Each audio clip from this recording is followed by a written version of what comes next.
Welcome to the Deep Bass Podcast, where we take a hard look at the element that makes or breaks games, the music. I'm Peter Thomas, and I'm joined by my co-host, Cody Haltom. We are happy to have you along with us on our journey through The Last of Us. What's going on, Cody? Hey, man. How are you? I am good. As you know, I've been getting over this round of sicknesses that my family and I have gotten, and finally on the mend. I actually heard it in the last episode. I was like not very enthused, and my wife listened to it and she's like, you didn't sound very excited about the last episode. I'm like, oh, damn it, you're right. There was nowhere you wanted to be less than talking right here last episode. That's not true. I love doing this podcast with you, and I love talking about all the stuff we've talked about. I just physically apparently was not prepared. No, I know you weren't. So you get a pass from last week. Now, this week, different story. But I'm glad to hear that you're finally, at least for now, on the mend. Yeah, this week's a little different. This is definitely a game that is not a me game. I've played this game once. I mainly did it because everybody else was like, you got to play this game. It's the best game. I mean, everybody rates it 9 out of 10, 10 out of 10 everywhere, but definitely not my cup of tea, but more yours. Yeah. Yeah. I had put this on the list for reasons that we'll get into later that I think are going to be fascinating. But I had put down, I had played it. Yeah, I'd beaten it. And then you had put down that you had too, and that shocked the crap out of me because this is not a Peter game. This is what adult Cody loves playing. It's not my favorite game in the world. I do have quite a few issues with it, but yeah, this is much more in my wheelhouse than it is yours. Yeah, and I definitely plan on getting into why I played it, period. But you, in general, are a fan of Naughty Dog, right? Yes, I am. And we'll be getting that a bit more in my gaming history because there's a clear linear path as to why I played this game, how it came into my life, and in my opinion, anything I haven't played like Crash Bandicoot unless that one little bit in Uncharted 4 counts. But other than that, anything in like the more modern era of games, the Uncharted series and The Last of Us, they are just masters at storytelling, complete masters at it. And this is a game that is dark. This is not a happy game. This is not a fun time, but there's something about the way that Naughty Dog will tell you a story that pulls me back into this game. I'm not a huge Naughty Dog fan by any stretch of the imagination. I've only played 2 of their games, the original Uncharted and this one. And I remember thinking to myself when I played both of the games, what a cinematic experience they bring. A lot of games, they all tell stories for the most part, right? Everything's got a beginning, middle, end, everything like that. But you can always tell it's a game. When I played Uncharted and when I played The Last of Us, it blurs the lines so much to the point where I'm like, this feels more like an interactive movie than it does. I mean, the personalities feel very real. The scenarios feel like there's something that you could actually be a part of. It's really amazing what they're able to capture from this medium that at the time I had known for 25, 30 years at that point and had never seen anything like it. I think that's for one main reason. And a lot of studios do this now, but back then it was kind of rudimentary when it started. But the idea of motion capture, God, what's his name? I think it's Richard McGonigal, who plays Sully in The Last of Us. He did an interview where he got cast as Sully and he was like, great, where's the VO booth? And they were like, no, you have to put on this suit. And he's like, wait, what now? He was thinking that it was just a voice role, but no, they went through and all of the action scenes in any of these games are physically done by actual actors. Those actors are the voices of these characters. And in some of the ones for PlayStation 4, so Last of Us Part 2 and Uncharted 4, they even did face capture as well. So it's the actual actors' facial emotions that are being animated. I think that really helps draw and suck you in It's kind of a lame thing to say or think, but I've used the analogy that while all games are art, this game in particular is something that could be taught at like the college level on kind of like the human experience. The way Naughty Dog has just their pacing timed down to where, okay, you're going to have a bit of action. All right, now you're having a bit of story and then exploration and just loops it. But they loop it and they're such experts at what they do where it never gets old. By the time you get quote unquote tired of doing one of those aspects, you're immediately on to the next thing and it's brand new again.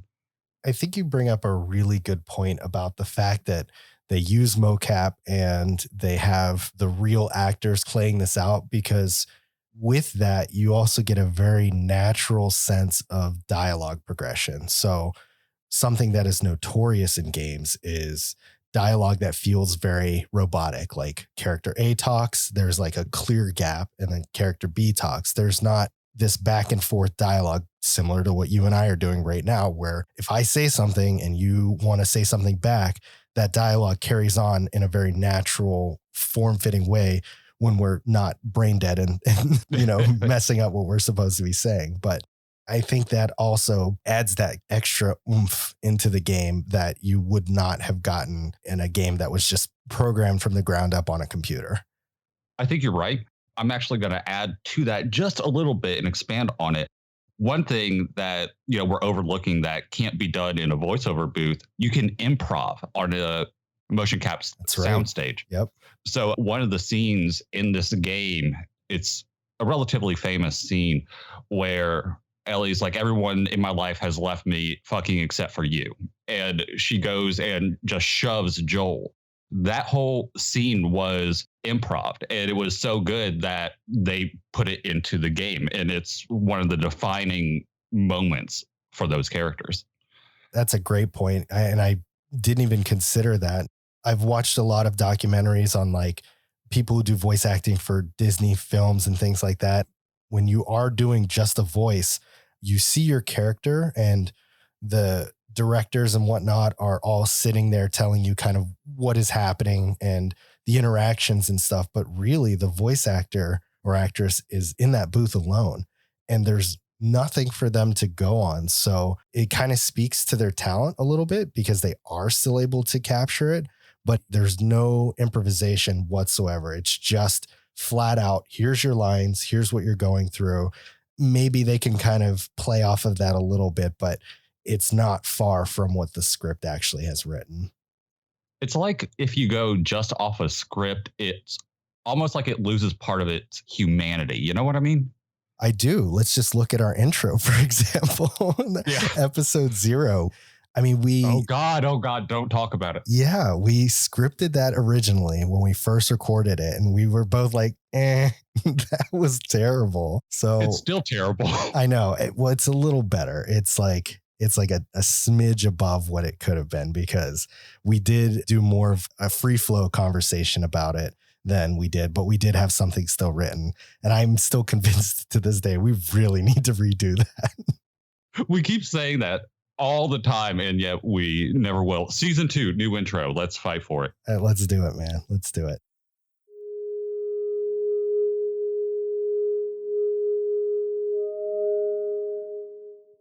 I think we should get into the game history itself, and then we're going to talk a bit about our memories of it. I know for my memories, I'm excited to talk about it because this game actually, when I got it, came at a very substantial point in my life, which I'll get into more. But I'm very curious about your history of it because I really don't know how this game got introduced into your life. I know that you love Naughty Dog. I know you love this game and Uncharted and so forth, but I don't know why. So I'm really looking forward to hearing it. You got it, man. The Last of Us is a 2013 third-person action-adventure game developed by Naughty Dog and published by Sony Computer Entertainment. Players control Joel, a smuggler tasked with escorting a teenage girl, Ellie, across the post-apocalyptic United States. The story begins in 2013, where an outbreak of mutant cordyceps fungus ravages the United States, transforming its human host into aggressive creatures known as the Infected. 20 years later, civilization has been decimated by the infection, and survivors only live in heavily policed quarantine zones, independent settlements, and nomadic groups. The Last of Us features an original score composed primarily by Gustavo Santaolalla, along with compositions by Andrew Baresh, Anthony Caruso, and Jonathan Mayer. Known for his minimalist compositions, Santaolalla used various instruments to compose the score, including some that he was unfamiliar with, giving a sense of danger and innocence. I'm not really sure when you wanted to talk about the behind the scenes, but I feel like the two kind of go hand in hand here because this guy is absolutely phenomenal. Okay, so some context. Back when we were starting this show, right? Part two had just come out. I think in episode one, I allude to not having a platinum to my name, but thinking that the game that I was playing might be my first. And that's the game I was talking about. In that time frame, I was trying to remember The Last of Us. Naughty Dog games to me are games that should only be played once, maybe twice, if you want to get the collectibles like I do. Other than that, it's just a once and done experience. It's like a Broadway play, captured in the moment and then just lost. I was doing a YouTube deep dive and the algorithm gets me like it does. And I saw this documentary called Grounded, and it was the making of The Last of Us. And it's still on YouTube. I watch it all the time. It was fascinating to learn certain things, and it's made by Sony while they were making the game. So it's not like a retroactive look into it behind the scenes as it was going on. And then we get to this guy.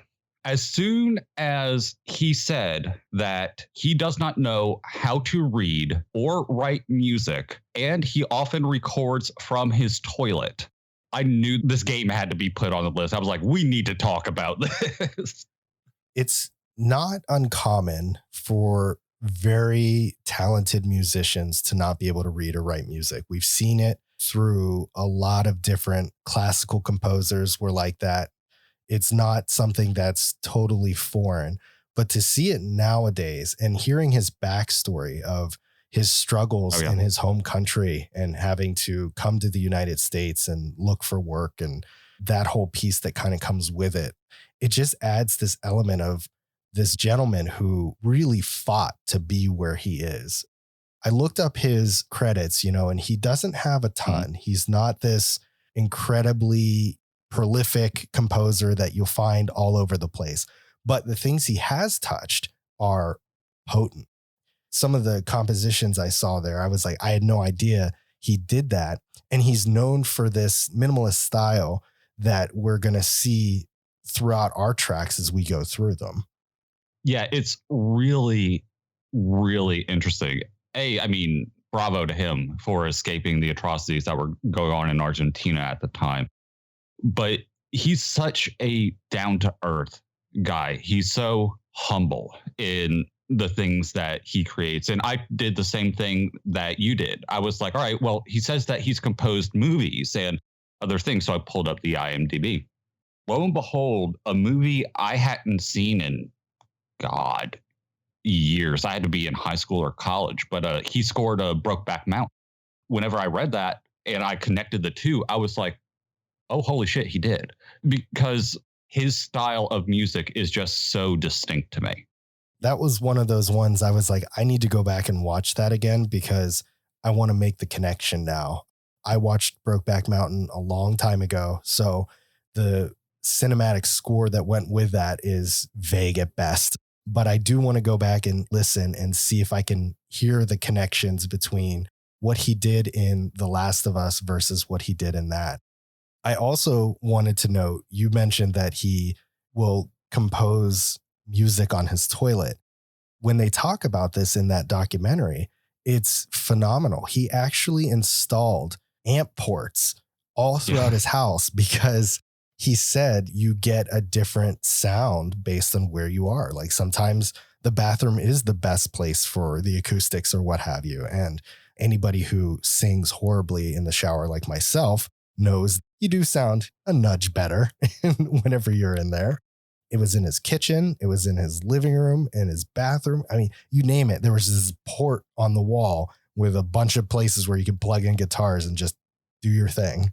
And what I love about it is that it's not even like a modern or up-to-date No. port. Like this thing is out of like the 80s or 70s. Yeah, it's got that old station wagon look to it. This guy is truly phenomenal. His story, along with himself, is incredibly humbling. And it made me appreciate this so much more. And I feel like I need to go back and do another playthrough. I know you said that this is really a once or twice and kind of done game, but I feel like I'm far enough removed now that I can appreciate the story again. But at the same time, also really appreciate this guy's compositions. Yeah, I can tell you. Ooh, what I'll say is that I just beat The Last of Us Part 2 Saturday. So it has taken me a while because, I mean, like I said, these games aren't happy games. And it turns out playing a game like this in this setting during a pandemic did nothing for my mental health at all. So I had to play it in chunks. And then when we decided that we were actually going to do this episode, I'm like, let me go ahead and just beat part 2. So I finally did. The soundtrack is very much the same there, same composer, and he is just loved by this team. Quick question. Where do we want to land on spoilers for these games? Because you can't necessarily talk about one without talking about the other too much, or at least I'm going to have trouble with it. No, that's okay. I'm going to run the same way we do with every episode. So, note to everybody that if you have not played The Last of Us 1, or let's try and keep it as light as we can on part 2, since we're not technically talking about that one. But for this game in particular, there's going to be spoilers. It's just the nature of the beast for the podcast. And unfortunately, this game is very story driven, and there's no way to really talk about the music without talking about the story. Okay. And I will bring up one thing. A, if you haven't played The Last of Us Part 1, leave now. Go play it. Absolutely. B, if you plan on playing The Last of Us Part 2, and it's not a spoiler, it's a look out for it, otherwise you're going to miss it type deal, which I think is okay. When you enter into the first town at the very start of the game, pay attention to a little old man playing a guitar on a front porch. He will look very familiar. Oh, that's fun. I love when games do stuff like that. Oh, they did a full 3D render model that you can like unlock and everything. And he's just sitting there playing away on his guitar.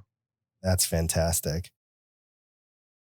I want to get into your history, and your notes are by far the thinnest I've seen, even for games that you have never played before.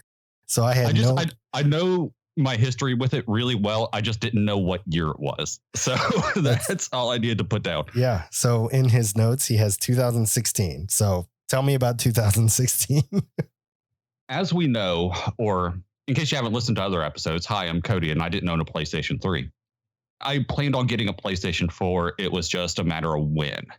I saw these Uncharted games, and those are games that you ever just see a game, not play it, but you know you're absolutely going to love it. That was my relationship with Uncharted. I just didn't want to buy a PlayStation 3. I didn't have a need to. I had many broken Xbox 360s. I was okay. Uncharted 4 was coming out in 2016. I think it was like late April or early May, somewhere in there. And so in March, early March, I went out and I bought a PlayStation 4 and the Nathan Drake collection. In that span of time, I beat Uncharted 1, Uncharted 2, and Uncharted 3. I'd gotten all the collectibles in each of those games, and I had 2 weeks left before Uncharted 4 came out. I love them all. Played Uncharted 4 when it came out, did all the collectibles, and this is rare Cody hot take. Personally, that's one of the greatest games ever made, even above this one. That is my favorite game, actually, that I've ever played. And so when I got done with the Nathan Drake story, because it very clearly is his story, I fell in love with Naughty Dog. And I knew that they had made another game that I hadn't played, but I didn't know what it was. And turns out it was The Last of Us. And I mean, I knew The Last of Us, but I just hadn't connected the two. So The Last of Us was also remastered for the PlayStation 4, and I went out and bought it. I knew I loved Nate, Elena, Sully. I knew I loved them as characters, but to see Naughty Dog go from that type storytelling where it's more big blockbuster action movie to The Last of Us, which is the complete opposite. And both stories charm me the way they did. Immediately fell in love with Naughty Dog. I will forever sing their praises. And I think that really does say something because, weird note, as much as I love and I respect this game, I hate the gameplay in it. I cannot stand it. It is nothing but stealth combat. I can't be the tank like I want to.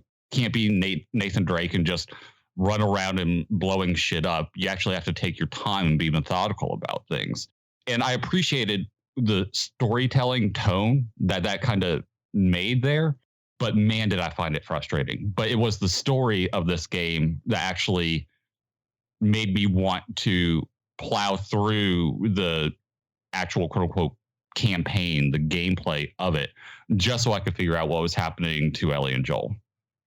So before we continue, quick question. Would you consider the Uncharted series your desert island game? No. Must not be your favorite that much. No, I'm just kidding. Well, no, because I was thinking about this because for a while before we did this episode, I was thinking, why do I like Uncharted? Because every now and again, I'll boot up Uncharted 4 and I'll get about halfway through the intro and not want to play it anymore. But I still love that game. And it's not that the game isn't fun. It's just I love that story. And I think it's specifically my unique relationship going through the entire saga in like 3 months that puts those games on a pedestal for me. Yeah, I get it. I mean, I've got games that I consider my favorites that I enjoy 100%, just everything about them through and through, but they wouldn't be my desert island game either. Not without saying, I mean, Uncharted is a excellent piece of storytelling. I really cannot emphasize enough how well Naughty Dog does for these particular games. Uncharted, Last of Us, you name it. They really have a way with their game development, and it's incredible. For myself, I came into Naughty Dog in general a little late. The first time I played it was the same as you. I bought the remaster version on the PS4. I had just started dating my wife at the time, and I was spending a lot of time with her over her house, and I needed to have some games with me. So I would bring my PS4 over there and just leave it, and it didn't have any real games. So I ended up getting this. I think it was Infamous, Second Son, and Shadow of Mordor, because she is a huge Lord of the Rings fan. So I was like, well, give her something to watch and enjoy while I play, so she's not just bored out of her mind. But she ended up really loving watching The Last of Us, and it says a lot about that piece. But the reason I ended up picking it up was because of two things. So obviously, everybody talks about it. It's revered as one of the best games of all time. But the other piece of it is my hometown is in it. I'm originally from Pittsburgh, and there is a post-apocalyptic Pittsburgh that takes place in, I think, second chunk of the game. It's complete with all of the bridges that you'll find in Pittsburgh, and we were able to identify a few of them. So that was pretty cool.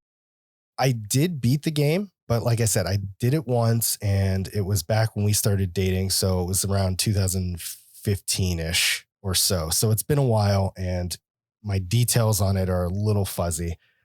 What was interesting about this, and what I guess makes this stand out, is because when I started dating my wife, I was actually not interested in playing video games. I was more interested in spending time with her than I was in game. I played less games during that period of time than I had ever played in my life. And I was like, oh my gosh, this is weird.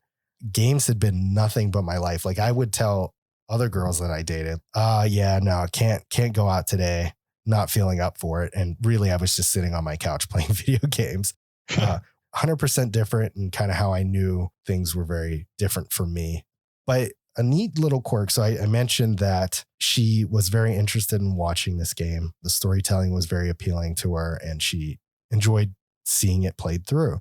But she told me the one day, she was like, I think I understand now why people have crushes on video game characters. And I'm like, really? And she's like, yeah, before this, I never understood it. I never got it. I thought it was weird that people liked fictional characters. She's like, but I get it now.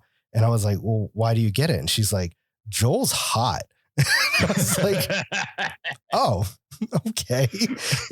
Beginning of a relationship, I'm fragile and sensitive, thinking like, oh, I hope I impress this girl. And meanwhile, she's like super attracted to this middle-aged man with a rugged beard who's surviving and taking this girl across the United States. And it's like, cool. I like that. I'm just going to go off myself now. I like how, in a way, you indirectly blamed her for your backlog by the way. No, it was a very strange time.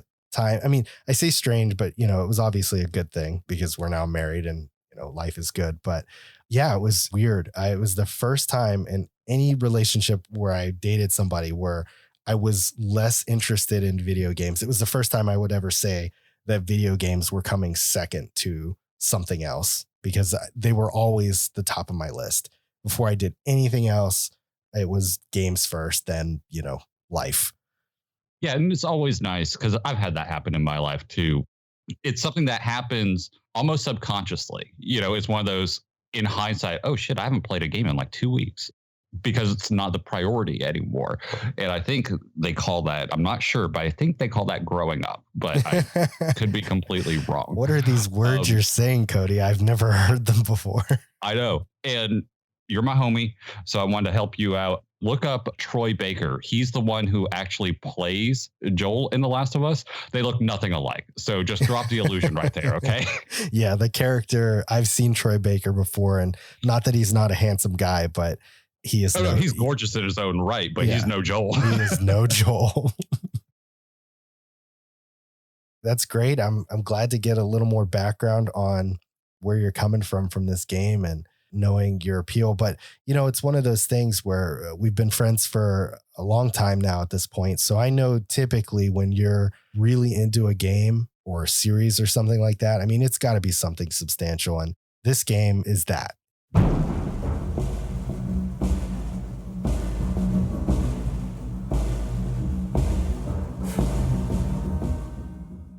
I'm looking forward to jumping into our lists and hearing what stood out to you. So without further ado, why don't we get started and have you tell us about your number 5? Sure, I will. One thing I wanted to note before I did, though, is it's really telling to me looking at the list how you and I approach this, because I remember so much of this game where most of my notes, I can tell you exactly where certain themes take place. And looking at yours, you just have the better tracks, man. I'm just going to let you know you have the better actual songs. So I was clearly going on nostalgia and Peter was going on, the actual soundtrack. So everyone in the Discord, give him a big thumbs up on that one because I lost this and it's my pick. Most of these games that we do, I almost always go more emotional than anything else. This is, like I said, I beat this once and that's it. So the emotional ties really aren't there for me. Again, not a competition by any stretch. I feel like both lists have merit. I've obviously listened to your tracks just as much as mine, and I think they both have their place for sure. I'm going to tell you about my number 5. Originally, my number 5 was going to be The Infected, but that track is not good.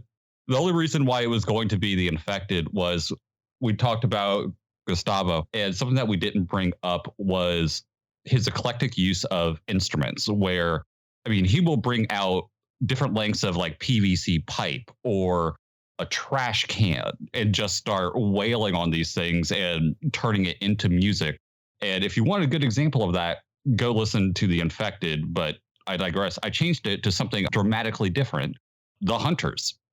Now, yes, this is a track that has a lot of drums, but ironically, that's not what made it stand out to me. What made it stand out to me was how militant in nature it was. This wasn't used when clickers were trying to find you. This is used when human enemies and militias are hunting you down, and this track makes you feel that. Every time I hear this track, it brings back those memories of hiding in some grass or behind a barricade, waiting on my moment to take down just one of the many people out to get me. It's a simple track, but it's great at telegraphing exactly what is happening in the game.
Yeah, it should probably be noted that even though it's not identified as part of the genre, this game in its own sense is kind of like a survival thriller game. I don't want to say horror because it's not always horror based. Some of the infected can look that way and they get a little goofy looking, but it seems more to me like a thriller. And in a lot of these scenarios, it's you and Ellie, or Joel and Ellie rather, who are in this, a room of some sort. And there's often 15, 20 enemies around. And your goal is usually at the simplest form to get from point A to point B. But getting there is a tough endeavor. There's a lot of elements in this game that are utilized in ways that we haven't seen. So they have, and I forget what the official name of it is, but do you remember what the name of like that supersonic hearing is? Yes, I believe they call it an echolocation. Oh, okay. I wasn't sure if I wasn't sure if they had like because you don't use a tool for it. It's actually, the way they describe it was that it's actually a heightened sense in Joel's like natural. In Joel, I thought you were talking about the clicker. No, no, no, no, no. I'm talking about Joel. So you press a button and basically like the screen goes black and he can see where people are walking by like these little markers that let him, it's basically him hearing beyond the sense of like normal human hearing. I think they have a word for it, but it doesn't matter. So you have to use that, a lot of these like weird makeshift tools, because weapons are very hard to come by, hence the survival piece of it, outside of the fact that you're just trying to survive in general and not die. And these rooms they put you in are just mini puzzles the entire way through. It's like there's 100 different ways to beat it, but how you choose to do it could be different from the person sitting next to you. A long-winded way to say that this game has a very interesting way to change the difficulty, right?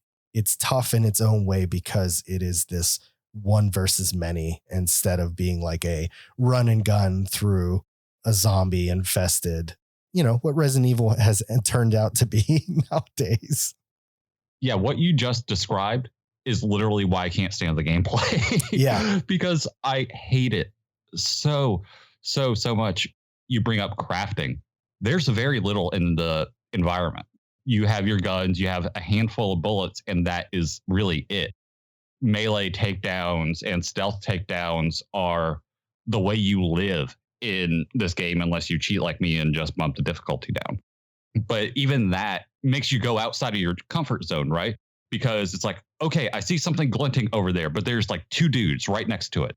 That could be a bullet or it could be a little bit of duct tape. I need the bullet. Please be a bullet. And is it the risk reward of, do you go for it? Because materials are so precious in this game, no matter what. If I were to describe this game personally, I would call it probably a narrative survival game. That's the way I would describe it, because you're right. There's a couple of jump scares in there, but the clickers and the cordyceps, they really just take backseat to the arguably the protagonists, Joel and Ellie. Heading back to the song itself, I talked a bit about the game and how it plays out and why this feels the way it does. One of the things that I noted was that I heard that militant sound to it, but in my mind, when I was listening to it, it almost gave me a bit of like a tribal tone to it, borderline like a primitive drum beat to it. And I thought that was really fitting, given the scene that we're in. This is a post-apocalyptic United States of America, and in it, we've got these people who have reverted back to a very primitive lifestyle. There's a lot of foliage all over the place, and everything is very raw. These militant groups, as you called them, that are marching around, I mean, they're really trying to assert their dominance for these limited resources that are everywhere. So you step one toe outside of what they consider their bounds and they're shoot on sight. Yeah, there's one point in the game, going back to what you were saying, and I think that's a really good pull about the track, because thinking about it, I can hear it. It could have gone either way, but my PTSD was kind of in the moment of dying so many times. Right. So that's what I remember. Like, there's a point in the game where you get to a town, and it's the biggest town that you found so far, and it's Jackson. I think it's Wyoming. And you approach it and you see it has the biggest fence you've ever seen in your life. And it's steel reinforced. It's this massive thing. Reason why? They're constantly under attack. Why? They have a hydroelectric power plant. So you take these commodities, even a power plant, and realize what that means in a world like this. It really adds another layer to an already deep game. Yep, I agree 100%. And even the title of this track, you were saying you could hear kind of the tribalness of it, and your PTSD made you think more militant. I mean, if you think about the word the hunters, right? It could work either way. There are hunters in a more primitive setting, and there are hunters in a more militant setting. I really think that the play on both, and again, leaning back on the genius of this composition, is really where this all comes from. To dumb this down in the way that only we can, I want you to know that my initial first note for this was, this sounds like Halo. Of course it does. Of course. All right, man. What is your number 5? My number 5 is The Quarantine Zone 20 Years Later. One thing I really love about this entire soundtrack is how prominently the guitar playing is throughout the tracks that use it.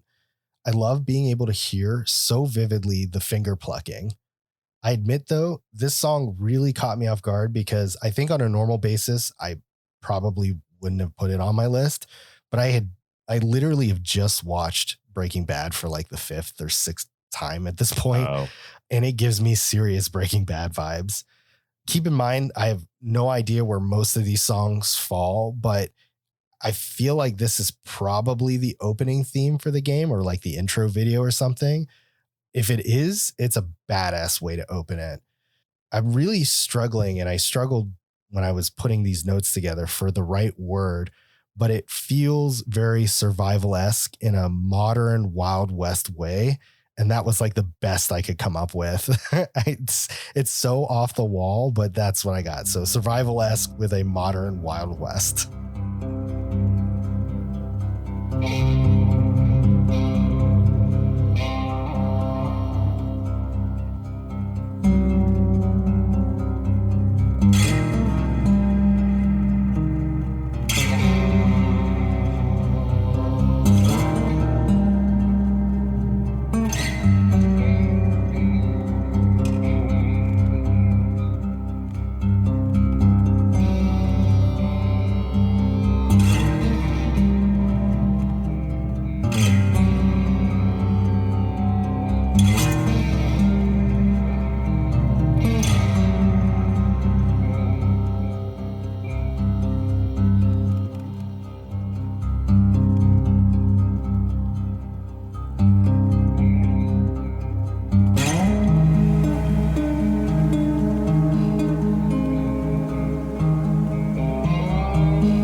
if you really like guitar, you are in for a good episode of Deep Bass, let me tell you, because it's all over this. And that's one of the reasons why I was hesitant to even put this on the list, was because a lot of these tracks sound really similar or just use a lot of the same instruments. So I feel like it's going to be interesting what each of us pull.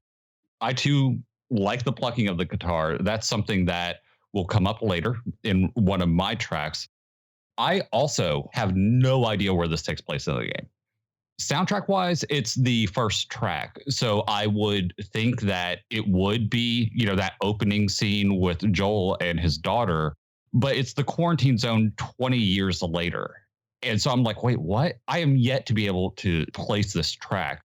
There's something eerie and just off putting to it, but the darker or deeper guitar sounds really just kind of make it stand out. I could not get into Breaking Bad. I'm sorry. Don't apologize to me. Apologize to my wife. She might smack you for that. I'm no longer welcome at your house. Got it. Nope.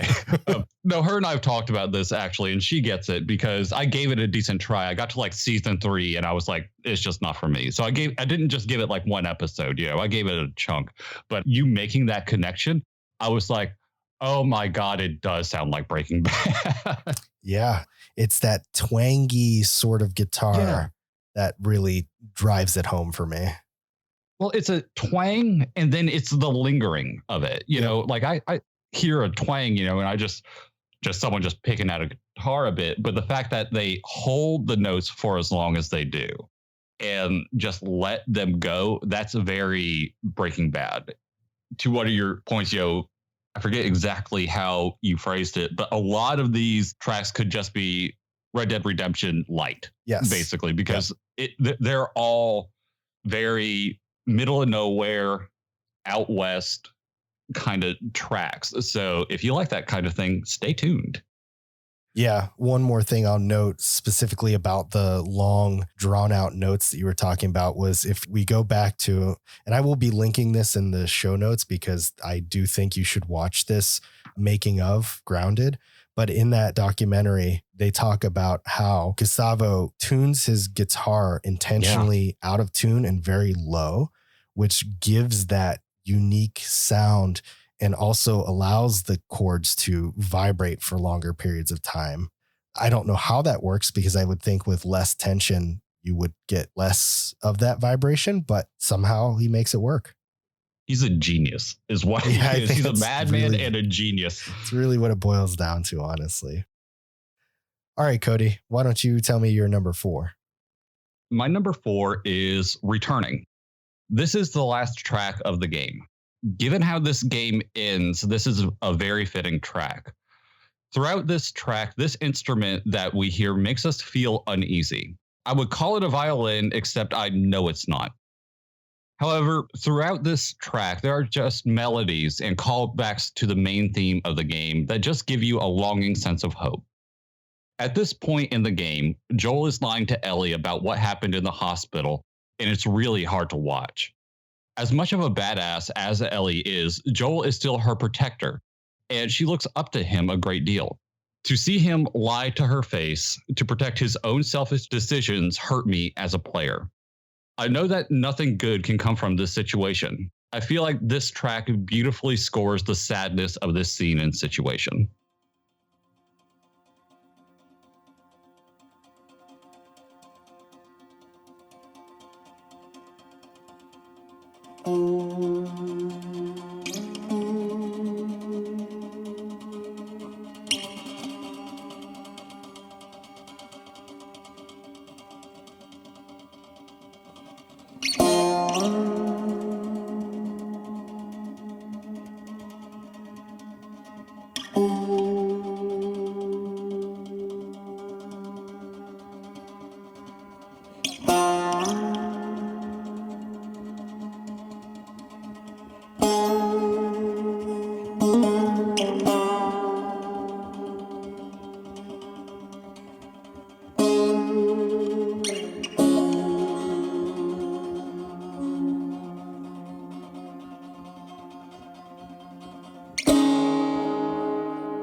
I wonder if the violin that you think you heard but know that you didn't hear is the sitar that I had seen him using. That's what it is.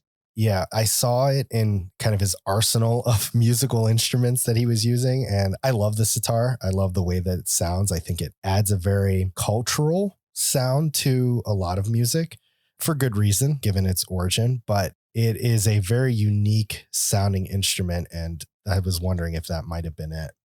Yeah, it definitely is. I just didn't know the name of it because when I watched the documentary, it looked like something he had made himself. And knowing him through this documentary, I wouldn't have put it past him at He all. might have. Yeah, right. Yeah. The uneasiness that you talk about, though, in this track is incredibly prevalent. Instead of a usual like plucking or strumming that you would hear on most instruments, it almost sounds like there's nails scratching back and forth over the strings. And Mhm. it's barely music. It's more like a white noise almost. It's an odd sound to pull from an instrument. There isn't a whole lot that I remember about this game, but I distinctly remember this ending and how badly it tore me up. Being a parent now, I know that there may come a day where I might have to lie to my son in order to protect him emotionally. But the thought of doing that physically upsets my stomach, just completely eats me up. So I can only imagine how it was for Joel to have to do that to Ellie. Unlike a lot of other ending tracks that we've covered, this song does not feel positive or hopeful. No. It feels very much like how this game is. It's like, well, we've survived this madness, but is that necessarily a good thing? Because I'm not so sure. And I don't think Ellie and Joel are either.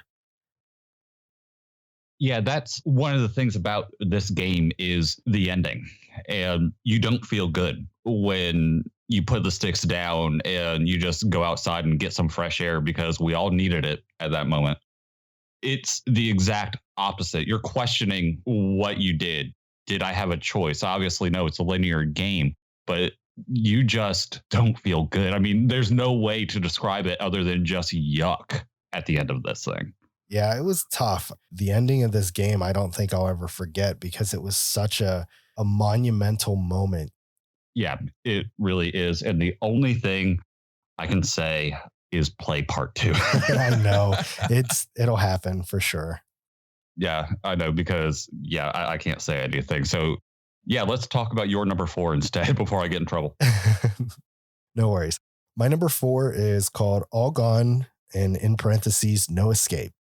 There are a few songs that have multiple versions, and this is one of those tracks. This particular one stuck out of all the versions because of the incredible violin. You hear a name like All Gone, and you already assume that shit has hit the fan thoroughly. But after the song started to play, I physically wanted to weep. Despite it being a very somber and grounding song, there is a very strong sense of elegance and grace that comes with it too. I tend to lean that because of the violin and the nature of the sound that it gives. But it was an incredible track of all the all gones that were on the list, which I think there were four maybe. This one definitely hit me the hardest.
This is a song, when I listened to it initially, I didn't think too much of it. It was just another All Gone. And then that was about it. But the more I listened to this track in particular, this should be played at a funeral. There's sadness to it, but that's not all there is. Kind of like what you were saying. There's a sense of respect being paid with this track that I don't think is necessarily as prevalent in the other All Gone tracks, which is including the original one just called All Gone, which is kind of saying something. I was so glad to hear the violin. I mean, the track is mostly violin. I think there's one like underlying tone as well, but I couldn't pin it. This was a really sad track. Yeah, I think the general theme of my list as a whole is stringed instruments, because granted, he is definitely partial to using the guitar, but I couldn't get away from him. Every single track that I ended up enjoying had strings in it in some way. And I mean, he's masterful with his craft. Yeah, like we said, he can play pretty much anything he touches. And this is why I was kind of scared to put this on the list, because typically we can pick from a wide variety of like different instruments in certain tracks. There's typically a wide range, but Gustavo knows what he knows, and he knows it better than most in his field, I would say. All of these tracks are genuinely beautiful tracks, despite a limited number of variation outside of like the odd trash can, obviously, but he's damn good at what he does. Hands down. All right, Cody, let's hear that number 3. My number 3 is The Choice. When I think about the music from The Last of Us, I think of 2 tracks in particular, and this is one of them. And that's with good reason, I might add. This track is 99% guitar, and I am more than okay with this. Up to this point in the game, Joel has been more or less taking Ellie around with him begrudgingly. At the start of all of this, it was just another job for Joel. Later in the game, he kind of has an acceptance that the job is long gone, and he wants to help Ellie in her quest to reach the Fireflies and find a cure. This is his moment of acceptance for his change of heart. You can hear that acceptance in this track, which is amazing to me. When I hear this track, I feel at peace and calm, and that is literally what Joel is feeling in this moment. There isn't much to this track, but there is a beauty to its simplicity that I love.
I mentioned earlier in the episode that there were a few notes that you had written down that I was happy that you did, because it helped me remember specific parts. And this track and your notes for it are in particular are one of them.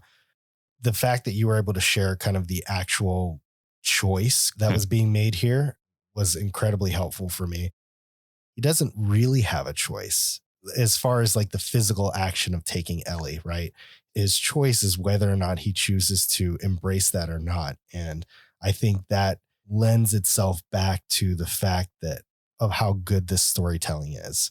We're not talking about something that's as obvious as, of course, he could just dump Ellie somewhere and be done with it.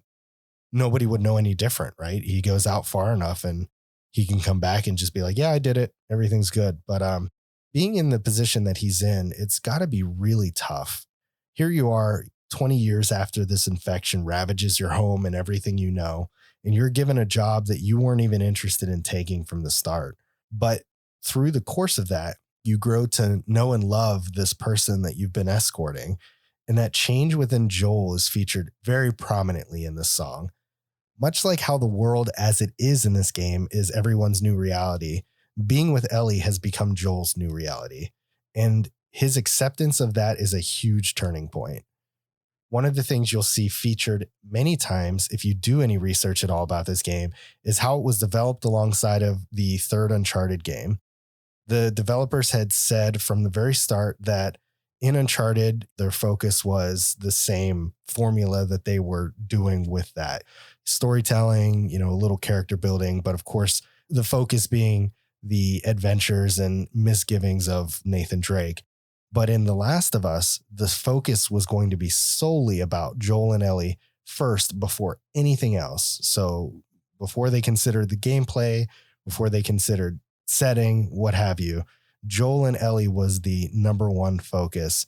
And I think that this track, along with many of the others, accentuate that very much. I completely agree with everything you just said. One thing that Naughty Dog does well, apart from storytelling, but I think they kind of cracked a formula, and I want to see if you would agree with this. By having two main characters, I'm not going to say that they're protagonists, but like in Uncharted, you have Nate and Sully. And then in this game, you have Joel and Ellie. As you're going throughout the story, it's not just these big story moments, but you're actually able to dive into their conversations with each other as people. And I think that is something that's beautifully done because, believe it or not, actually, I did have to look this up where this took place in game because I didn't remember. So I did cheat on this one. But because of that, I do know that Joel did have a choice. And I think this is a bit more of a metaphor in a way. The literal metaphor was, is he going to stay with his brother Tommy in Jackson, or is he going to go with Ellie? And that's the literal choice that he's choosing to go with. But I think on a deeper level, it's Joel accepting Ellie as kind of like his daughter surrogate, where we know at the very beginning of the game, 20 years ago, dies in his arms. And he's been this curmudgeon old man ever since, and rightfully so. But I think he's choosing hope and he's choosing love again.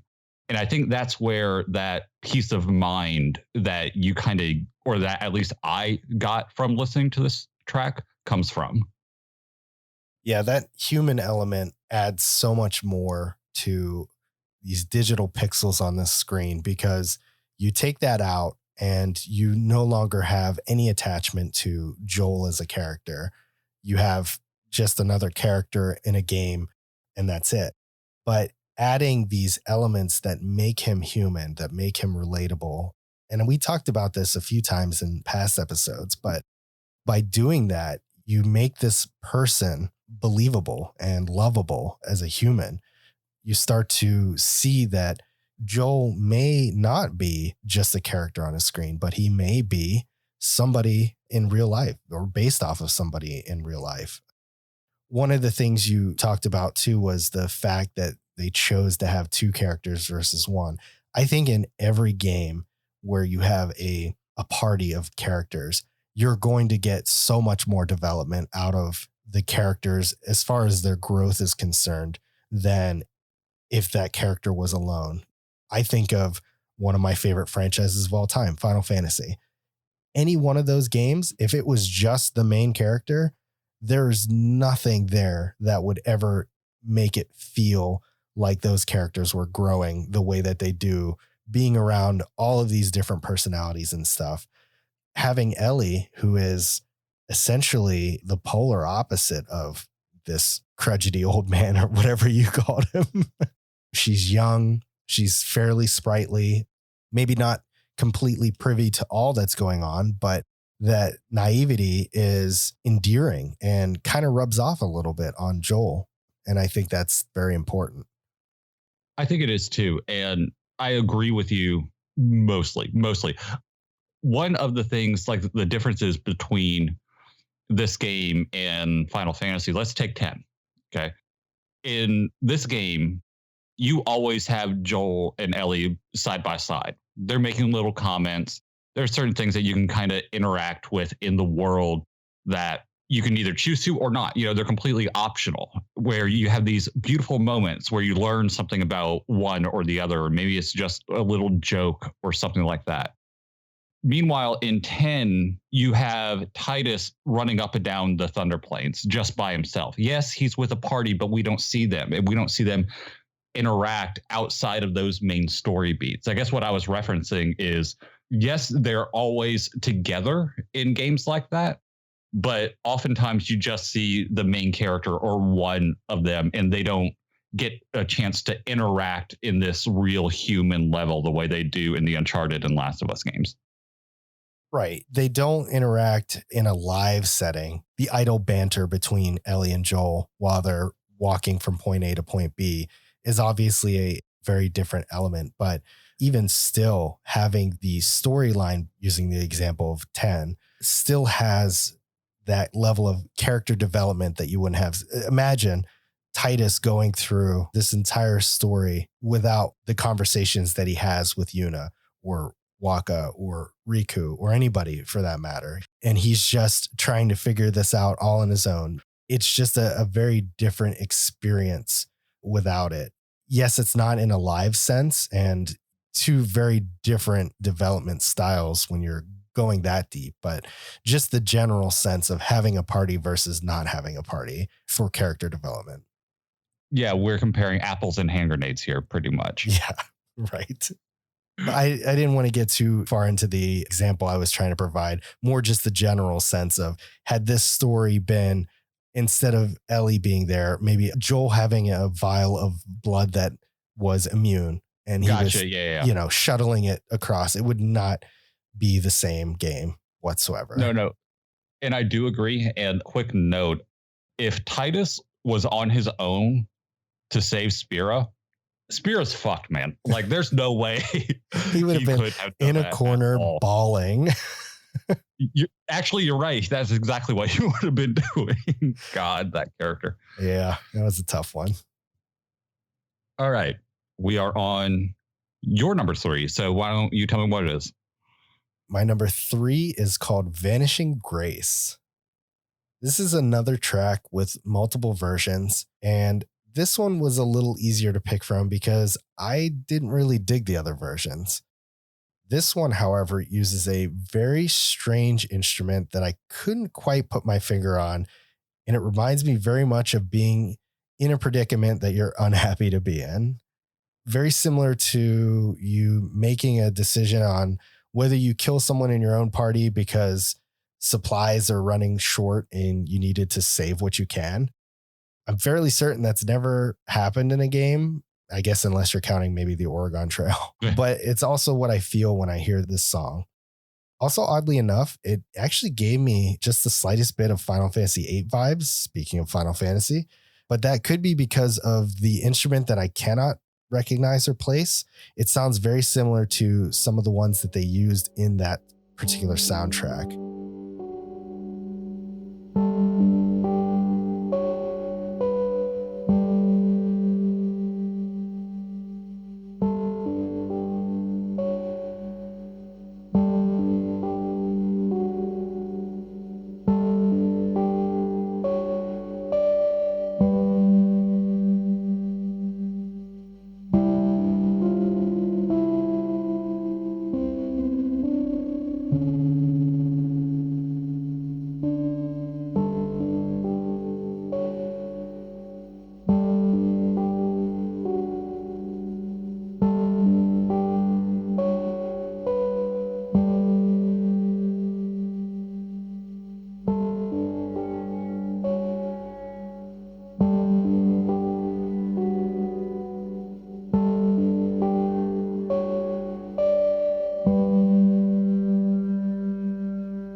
my note for this initially was 10 question mark. Speaking of 10, because it is serene. I don't hear what you hear at all when I listen to this, which is weird because I listened for it specifically. And this is almost like a little girl sitting in her room alone, but in this environment is kind of what I took from it. That's nuts to me. I'm sorry, I'm taken aback a bit because I didn't expect that. To me, this is one of the most relaxing songs on the soundtrack. The Choice is another one, but for very different reasons. More emotionally, The Choice is more of a track like that. Vanishing Grace is just, it's like the aquatic ambience of this soundtrack. It's just so serene and so relaxing to me. So the things that you heard where it's like, are we going to kill off a party? Remember, I'm like, what the hell? Like, do you have like this violent side inside of you? Because meanwhile, I'm over here drinking melatonin and green tea, getting ready for bed, man. That is very interesting. I love when we have two very different feelings that come from the same track, but there wasn't a single song on this that made me feel good. And I don't know if that was intentional, if that was, like you said, a personal thing for me where maybe I have some bad memories that associate all of these tracks to sounding a little more violent than they should be. I did not get peaceful or relaxing at all from any tracks on the soundtrack. The best you can get as far as like on the scale of how depressing it is was like the Quarantine Zone, which was, an intro song. No, I didn't get anything positive from this at all. Damn. Like the only reason why I did with The Choice was because I had to look up where it was in the game because I wanted to know, because I was like, well, there's lots of choices. Which one was this? And once I did, I was like, oh, okay. I feel good for the character. That makes me happy because I know as a track by itself, hell no. But listening to the track, I don't know where it takes place in the game. So I can't pin it. If I did, it might help. But at the same time, you don't know where this track is either. So we just have really, really, really different tastes on this one, which is fine. But it's something that doesn't happen too often. Life has worn me down, friend. No. Life or this just past year or so. Maybe it's that. All right, Cody, tell me about your number 2. My number 2 is The Path, A New Beginning. This is just a good track with some major Killville vibe. There are many versions of this track, but this is the one that makes my list. The Path has a bit of a marching vibe to it. It gives you the sense that you're just kind of hopelessly meandering along either on foot or horseback. While there is a certain bit of that still here, it's quelled by a much lighter guitar that plays along with it. It's that light plucking of the guitar that makes this track my favorite version. Without it, the track would just feel hopeless to me.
Dead Light, are you back again? No. I will actually do you one better. This just has Quentin Tarantino vibes in general. Kill Yeah. Bill, Django, The Hateful Eight, you name it. It's all here wrapped up in this track. You get some really perilous journey vibes here too. When I heard it, I imagined wrapping up one leg of a journey only to know that you still have so much more to go. I don't know if it's the specific instruments used in this track or what it is that makes me feel this way, but it feels very Western in nature. And I don't know if that was intentional to signify the foreignness of the environment to Joel and Ellie or what exactly it was, but the use of Wild West style music generally signifies something that's new, right?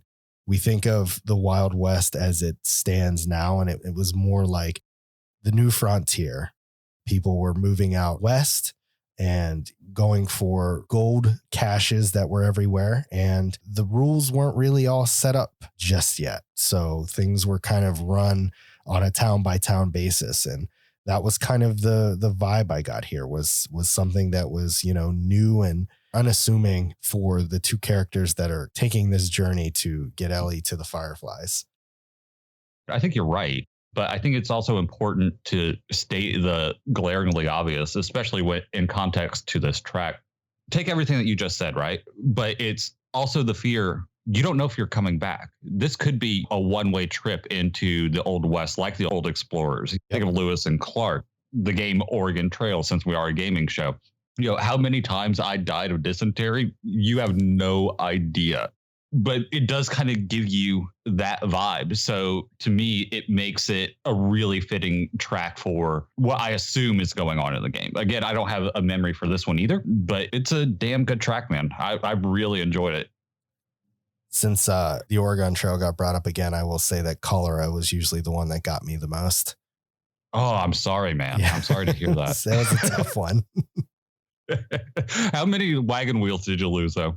Usually a few, but I normally stocked up on some wagon wheels, so I'd be okay. Yeah, you learned that one pretty quick. Yeah. Wagon wheels, axles, and bullets, man. That's your victory. You skimp out on food because you can always hunt for it later. Just don't drink the water. You'll end up with cholera. The Last of Us, the sequel to the Oregon Trail. This is what happens when your wagon dies entirely and you're left to travel on foot. Oh, I'm putting this in the tweet.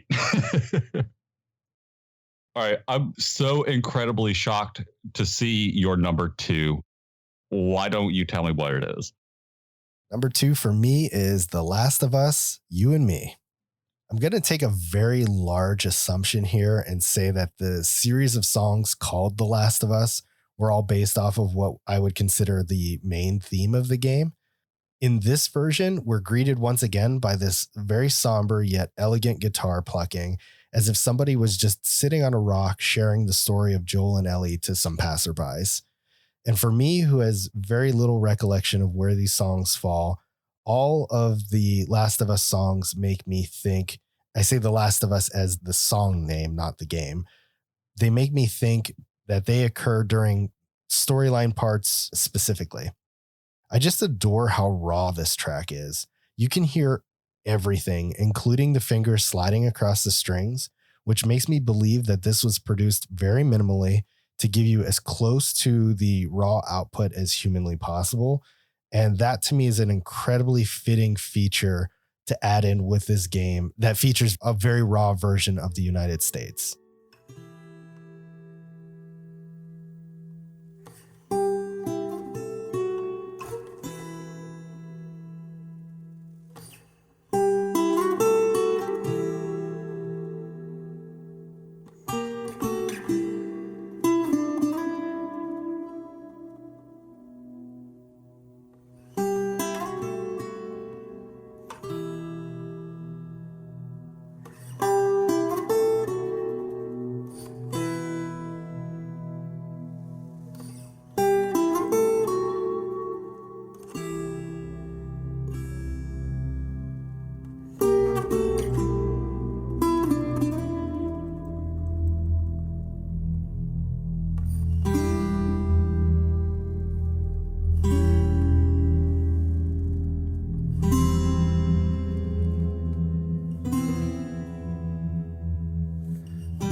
I never would have pegged any of the Last of Us songs to make your list. I really didn't.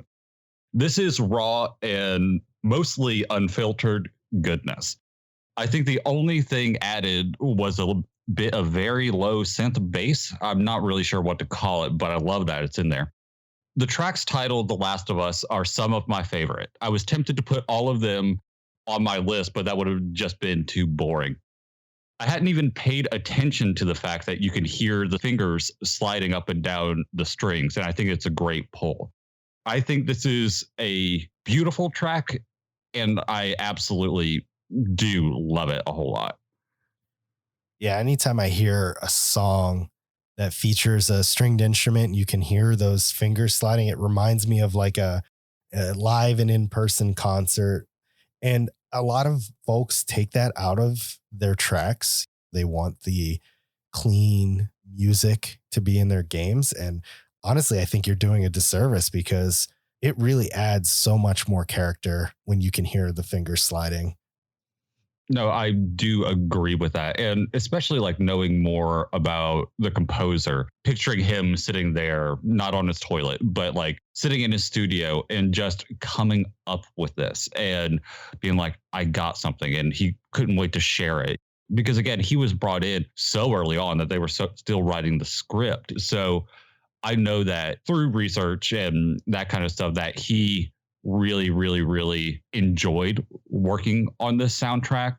And you can, in this track, literally hear his fingers all over it. And I think that makes it a more personal track in that context.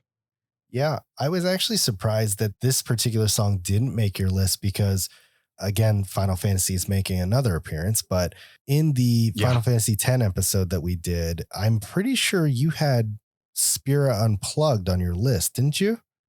Yes, I had it as Spear and Scenery. Yeah, right. That one is the same way. You have a guitar and you can actually hear the fingers sliding and everything. So surprised that it did not make your list for this game, but did for Final Fantasy X. Yeah, but you see, here's the thing about it. It's because this track is so minimal, and there's another one that I like so much more because it is more chaotic and there's more layers to it. Does that make sense? Yeah, it wouldn't happen to be your number one, would it? It absolutely would.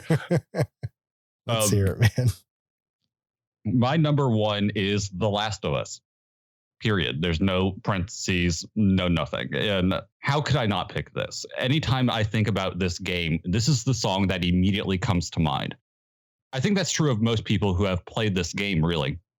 This is the only track I've listened to nonstop all week. This track does sound a lot like the others, but the more I listened to it, the more I realized a few things. I have no idea how he ended up making that yelling noise in the beginning. Given what we know about Gustavo, this could have been a plunger for all we know. About halfway through, the track changes slightly, adding a subtle bit of drums that remind me of a heartbeat, which I feel is so well done.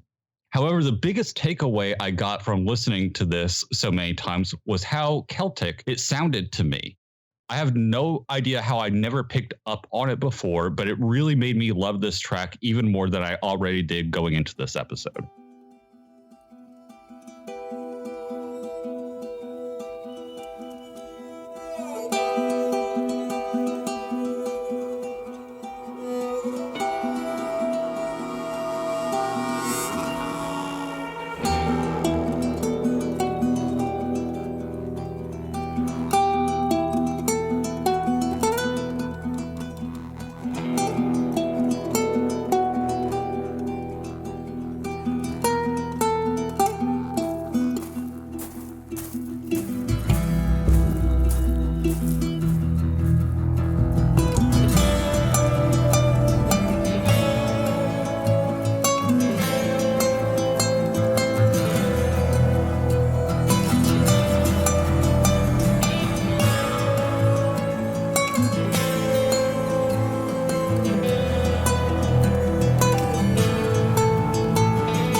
Yeah, this theme song is very prevalent throughout the game, given that I think of all the ones that are duplicated, this one I think is given the most iterations. But throughout all of them, this one included, I don't think I ever realized the almost Celtic sound to it either, just before you mentioning it, actually. I did laugh though when you said that yelling sound could have been made with a plunger. I was like, tee hee, probably. Yeah. There's a lot of elements to this song that really showcase what you're about to be in for. From the sudden drops in the music to the footsteps that they have crunching in the background across the grass to those heavy heartbeat drums that you mentioned. I don't have too much to add to the track that you didn't already mention or that wasn't showcased when we listened to it. But I will say that of all the songs we've played thus far, this one is the only one that isn't a game loop, so to speak. It's a fully featured track from beginning to end. It's very cinematic in nature, which lends itself well to Santaollalla's background in film. Yeah. And I think this is one of those ground control to Major Tom type moments where I'm like, I think I'm going insane listening to this because I'm like, why does this sound Celtic to me? The whole track doesn't, but it does loop. It loops 3 times, and each time it adds a new layer or sometimes multiple layers. And it's not until the end of the second loop and all of the third that there's like a pan flute very, very, very lightly underneath that I can hear. And it's that instrument. It's just that little bit that I never paid attention to before at the very end of the track that makes it sound like a more Celtic track than it did to me before. Oh, gotcha. Yeah, I didn't focus on any specific piece. I was just kind of listening on the whole. So it might be why I didn't hear what you were specifically hearing. All right, Peter, what is your number one? I was fully expecting you to say, all right, Peter, bring us home. Oh, you missed an opportunity, man. No kids, man. I don't got the dad jokes. That's all you. I know. The reason I'm making the joke is because obviously my number one track is called Home. At first glance, see about 45 seconds or so into the song, this sounds like ambient music meant for gameplay parts of the game. There's not much to it, and it isn't really that noteworthy. But thankfully, when I do these listens, I listen very carefully to each track from beginning to end, and I generally do so multiple times. And when this one came on the very first time, I immediately dropped it in my number one because right at that minute and 15-second mark, we're greeted with something far more beautiful. This song, to me, encapsulates exactly what I remember of The Last of Us. The idea of reminiscing about a home that once was. It just feels very nostalgic, and that to me pulls on every heartstring I have. So that's why it's up there.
This track is gorgeous, but it shouldn't be.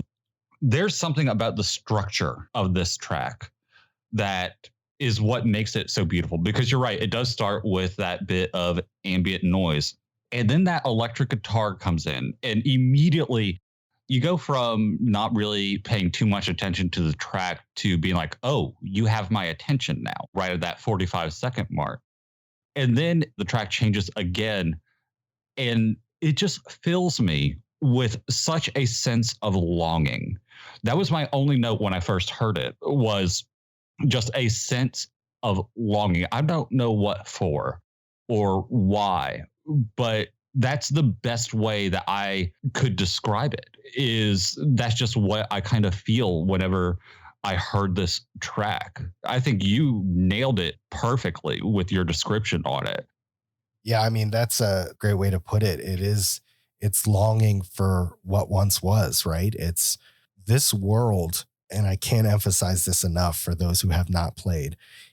It's all the things that you've known and seen, but just completely transformed to be something just so lifeless and empty. It's a husk of what it once was. So when I hear this song, I'm like, oh, this is like them wanting that back, that longing, that sense of I miss home more than anything else. And whatever that home was, if that was where they lived, if that was family and friends, it's really hard to say.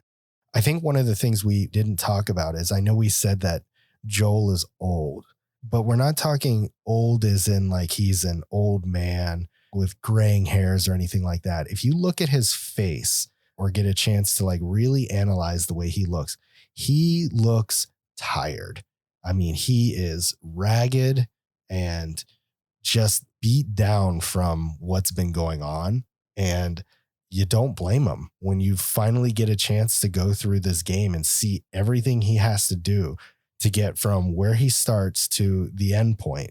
You're just like, oh, wow. How did you survive as long as you have? There's a reason why, and to put it lightly, Joel has seen some shit, man. Yeah. Because there's nobody alive in this world who isn't ruthless, especially if you are over a certain age, over the age of 20, let's say. You are alive because you are a survivor. You had to do things that are dirty. Yes, there are communities, but like we said, those probably get raided. There's always like a sense of war or division when people should be coming together instead. I do like that the track is titled Home. And with that sense of longing, the two kind of make sense because Ellie and Joel don't have a home this entire game. They had one. Where does this game? It starts in Boston, doesn't it? Yeah, I think want to so. say you wouldn't remember. Somewhere, I think it is somewhere in the New England states, somewhere. It might be Boston. It doesn't start in Pittsburgh, though, right? No. Okay. Because I think it is like one of those big cross country journeys. And I know like before the game starts, there's the scene in Austin. I'm not talking about that. I'm talking post the initial credits thing. They start there and they end up in like Wyoming. They never have a home. They never stop. They rest when they need to. But even that, I mean, could you imagine getting a good night's sleep outside of a camp in The Last of Us? It wouldn't be possible. So I think this is a very fitting track. And I wouldn't have put it together that that's actually what they're looking for if it wasn't for the name of the track. Yeah, definitely. I think that it was, I mean, there's a reason it landed on my number one. I think on a lot of different elements, this track really provides the listener with something more than just the music to fill the game. Yeah, man, you nailed it in every way.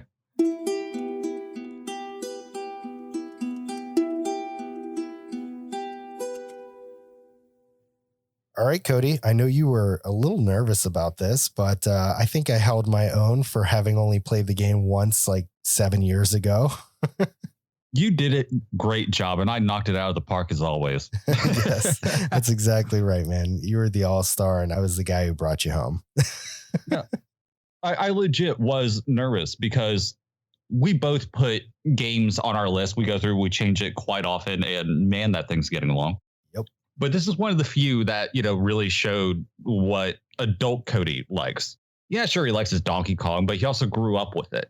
This Mhm. is a much more adult game than some of the ones that we've covered in the past. Arguably, Celeste has adult themes, but not to a level like this. So I was curious what your thoughts on this game were. Yeah, I've been thinking about that a lot because if you go through our list of episodes, we cover a lot of Nintendo and we have intermittent PlayStation and one Xbox, right? Shout out to Fable. Yeah, a little bit of PC too. When I look at our game list and compare, we have this spreadsheet that we put out there and it's got a name of the game, whether you or I have played it. And when you go down that, you look at all the Nintendo games and almost all of them we both have played. But then you start breaking into what I would consider our adult games that we picked up later on in life that we kind of fell into our little niches with. And that's where it separates. Like Cody's played X amount of games that I have not touched, and I've played games that you've never touched. So I feel like that's always the challenge of putting together whatever the next episode is going to be is what are we going to be able to talk about in a sense that one or both of us is not going to be completely clueless on? Well, I think we're going to be okay. Keep in mind, we did do Red Faction, where neither one of us had played the game. That is true. But we did have somebody carry us hard for that. Yeah, that's also true. Yeah, it is interesting because, I mean, there is a clear division. I like my shooters. I like my plot driven stories very much like this one. I cannot wait to see what Naughty Dog's going to do next because we have no idea. You like more of your indies, which I enjoy my indies and my RPGs, but they're not my bread and butter. They're not my meat and potatoes. I like them as the occasional dessert for when I'm in a particular mood. Yeah, definitely. You nailed it. That's exactly where I live. Specifically indies nowadays, just because of how prevalent they are. And they almost always fit the same couple of genres. And I just love them. It's like your roguelikes, your Metroidvanias, and the occasional RPG that comes in. And then there's Stardew, of course. Roguelites just annoy me on principle. Yeah. I haven't even played one of those yet. Honestly, I don't know why I play them because I never beat them. They're so ridiculously hard for no apparent reason. And there's very few that I beat, but I play almost all of them. Every single one I can get my hands on. I'm just like, whoa, this one's fun. Look at all the cool things they do. And I can't beat it. That's on brand for you. And the backlog grows and grows. Yes, it does. But circling back to The Last of Us, it's easy for us both to recommend this game to everybody, whether you like this style of game or not, just because of how unique it is as far as its storytelling goes. Yes, if you don't like stealth games, it's definitely a tough pill to swallow because it does primarily rely on stealth. Have you ever tried to not stealth? Is it possible? When I did the last half of part 2, I did not stealth. Okay. And Unclear if we can do that with part 1. I haven't tried. I'm sure you can, but for the first one, I couldn't tell you. I wouldn't imagine so because it didn't have the options that 2 has. Yeah, I was racking my brain about as far as like accessibility goes. If you didn't want to do stealth, could you just run from one end of the room to the other to get through? But usually, I mentioned that every one of the rooms is like a mini puzzle. Usually, if there are enemies about, it makes it more difficult to do the things that you need to do. So, for example, in some places, Ellie cannot swim. So Joel has to like raft her across with like pallets in order to get her across like different bodies of water. I don't know that you could do something like that if there were enemies like shooting at you or something. Oh, no, you'd be dead. Yeah. You would be dead on arrival. Right. Yeah. So as far as that stuff goes, you're kind of stuck with the stealth element. But I do think that if you've never played this game, you really should pick it up and play it. I mean, at this point now, it's got to be super cheap. I think when I picked it up, it was only $20. Oh, Jesus. When I picked it up, I think it was like 15. Yeah. So it's got to be incredibly inexpensive at this point. So I definitely think that it's worth picking up. If the music doesn't sell you, then the story absolutely will. And I can tell you that Cody and I, honestly, we only scratched the surface for how deep this damn story is. Also, if you haven't listened to this, or if you haven't played this, why are you still listening? I told you a long time ago That is true. to go ahead and bounce out, but no, don't listen to me. No, this is such a deep game. Like, I love Uncharted 4. It is my favorite game, but it's not as deep as this. There's no way it can be, and I don't want it to be. I want my Indiana Jones simulator. This is something completely new and different for the time. And part 2 was just more of the same. And I will say that I'm not going to say if you like, but if you are impressed by the story in part 1, wait until you see part 2.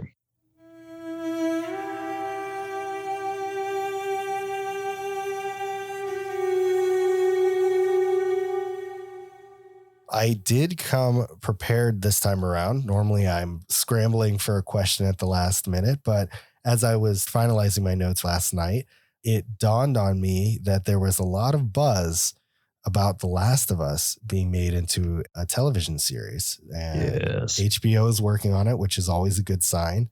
They do some very good work on their series and miniseries. So whatever this decides to be, I think it's going to be great. And I look forward to it.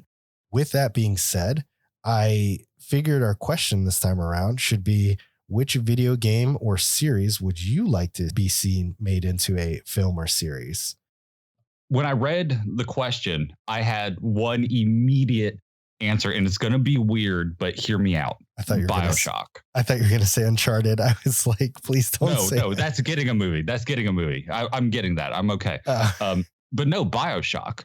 Now, this is going to be an interesting take, but think about it. In BioShock and BioShock 2 and BioShock Infinite, what is the biggest character in that game? It's the city. It's not who you are. You know, you're this no-name person, spoilers, his name's Jack, who just drops into the middle of the ocean. I want not to see that. That's not what I want. I don't want the story of BioShock. But think about the fall of Rapture. Maybe starting season 1 when everything's still hunky-dory and hasn't gone to shit, and exploring characters that are in that world. We have characters, like Frank Fontaine, Dr. Suchong, Tenenbaum, all these characters that show that this was a living, breathing area. We don't even have to use those characters, but just something set in that world, in that dystopian kind of future, even though it's set in the past, I think would lend to some really, really, really interesting stories. And I would also think it would be great to just end it where the events of the game happen, but you don't see them. Like, you just see the repercussions of them. You hear that someone's coming down on a bathysphere and they're doing this thing. What? He's going after who? It's just kind of background noise, but you're never shown that. So yeah, I would think BioShock would be a really interesting one. Yeah, I have not gone through them, so I don't know much about them, but I know I love the aesthetic behind them. And I know that there is some really cool elements that I think would translate really well to a movie or a series. So sorry if I missed it when you said it. Did you say, would you rather it be a movie or like a 10 episode series or multi seasons? I would think something like 4 seasons long, not supernatural length long, because those are ungodly long, but think like 4 Game of Thrones seasons is what I would want. I think that's an ideal length for most things. So I hope that, I don't know what the plans are for The Last of Us as far as its adaptation goes, but I do hope that they don't kill it by oversaturating it or anything like that. I don't know, man. Netflix has been doing really well with Castlevania. I don't think they did anything more with The Witcher, right? There's just the 1 season so far. Season 2 has wrapped. Oh, okay. So they have plans on a second one. The most recent attempts at taking a game franchise and turning it into a film has been working out. So I've got high hopes for The Last of Us. I think it's going to turn out well. As far as film series that I would want to see, we've had Nintendo tease quite a few times and other people tease quite a few times about Nintendo franchises being made. I've seen these full length movie posters of The Legend of Zelda. And as great as I'm sure that would be, I really don't think there's an easy way to adapt a silent protagonist into a film setting. Believe it or not, that would not be my pick. But what I would pick is still a Nintendo franchise, but one that has a very rich history and one that I think, given today's modern CGI and things like that, I think could really be done well, is Metroid. I would absolutely love to see a solid Metroid film or TV. Probably a TV adaptation. I feel like there's enough adventures for her to go on that it could be covered in like an arc of sorts, you know? I completely agree. And I was thinking about it. I mean, the technology is definitely there. I mean, look at the Mandalorian. That's actually what I would need. What I was likening it to was like with all of the different Star Wars stuff that they've been doing, you know, and I'm not a Star Wars guy, but I appreciate the fact that they're opening up the franchise to all these different avenues. I was like, there's no way that they could ever deny that they can't make a Metroid game. Could you imagine seeing a badass looking Ridley just towering over Samus? It's one of those things where I would really kill to have something like that made into a series. Who has that kind of money, I wonder? Universal? I don't know, honestly. I don't know. I don't even know. I'm a film guy. Yeah. The way I think about it, it's very high level. I don't even know who would be a good person to cast for Samus. I have no clue who I would think would be a good director for it. I immediately think of good television and stuff like that. And I started thinking of like Peter Gould or something, but he's never done anything like that. So it probably doesn't translate very well. I don't think too much further into it than that, but I would just really like to, I think that would be a good TV series. I think that would be great. And I'm sure that we could. I mean, the tech is here. You're right. We can absolutely do that. When you're like, I don't know who I would pick to like play or direct or anything like that. I don't know why, but Brie Larson immediately jumped into my head. That is a great pick. That's the stuff I'm talking about. This is why we're friends. I love Brie Larson too. I think I've seen a few interviews of her and I think she's a phenomenal person. So yes. Yeah, I think that would be a great. Do you know what? We'll just make it. Come to us. We'll tell you who to get. We'll figure it out and we'll get Peter his damn show. Okay. Hey man, we live in Atlanta. We'll be able to go to the Tyler Perry studios and be like, look, man, we've got this idea. We know exactly who would fit the role. Like, let's do this thing, man. Tyler will do it for us. There we go. Oh man, that is completely derailed. If you want to answer the question of the episode, which is which video game series would you like to see made into a film or TV series, you can answer that on Twitter at Deep Base Podcast, or you can stop by the Discord and hang out with us where everybody loves Cody more than me. And you can find that at discord.deepbasepodcast.com. And with that, we are out of here for this episode. Cody, as always, man, thank you so much for being here. I appreciate you tremendously. And thank you for the Brie Larson reference, because now that's canon in my mind. You're welcome, man. This one was a good one. I agree. And to everybody else, thank you as always for listening. We will see you in 2 weeks for our next episode, which is going to be a doozy. And I don't think either of us are actually looking forward to it, but it was a suggestion by the community. And so we're honoring it. I really have a love-hate relationship with these guys. You know that, right? Because I love them because they love me. But some of the things they pick, I'm like, oof.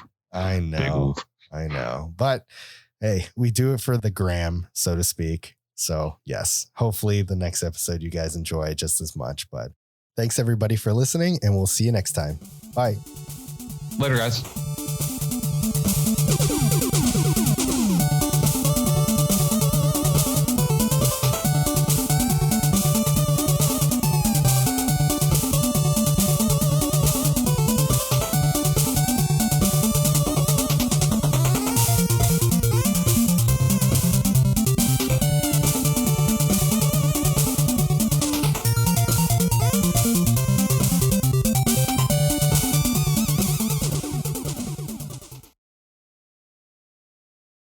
until that time, we will see you later. And thank you again for listening. Like, ow, mother. I'm so glad I was still recording for that. Well, what happened is I was sitting here, and the podcast is over, right? And so I'm now just like relaxing, got my arm draped over the back of my chair. I'm pulled up to the mic and I'm swinging side to side. And my headphone hit the wind guard on the mic. That's amazing.